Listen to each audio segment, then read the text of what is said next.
1928, a time of flappers and jazz, a time of Harry Houdini, Steamboat Willie, the great Babe Ruth, and in the small town of Tryon, North Carolina, the beginning of what was to be the world's smallest daily newspaper, the Tryon Daily Bulletin.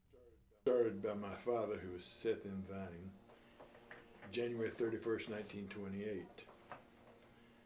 And he had a job printing shop, and he found time on his hands, so he thought he'd just get out a little paper.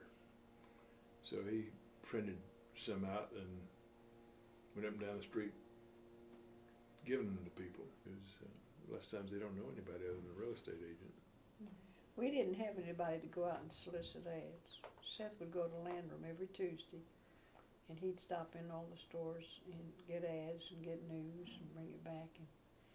And then, of course, people in town, we always had like a full page from, or double page from Cowan's Grocery and a double page from A&P, and the bank would run about a page a week, and Tryon Federal would, and we knew those were coming in.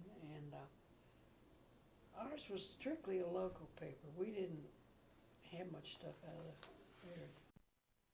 By the 1930s and the Great Depression, the Bulletin was well established in Tryon. To survive hard times, the Vinings bartered with customers for subscription payment. Well, we never had any money. People would trade produce for the Bulletin. No one had money. Even the rich people didn't have money. But anyway, they would come in with half a bushel of potatoes, or took in anything that you had that we could use, we took in on subscriptions. People would move to town, and we would interview them and tell where they were from and what they did and what brought them here, and sort of gave them an introduction to the community. Dad had a philosophy on which I thought was very good, and we tried to continue, was to try to get the good news.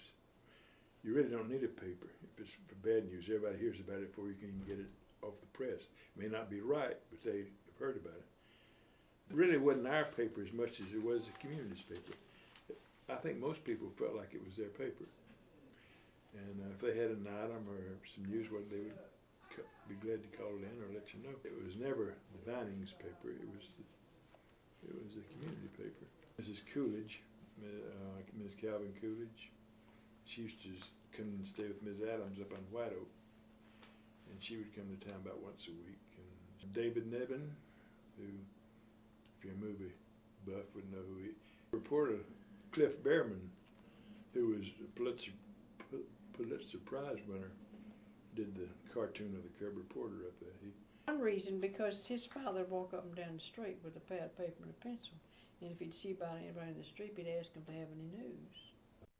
When Seth and Bos Vining retired, the Tryon Daily Bulletin was purchased by Jeff Bird and continues to serve the Tryon community.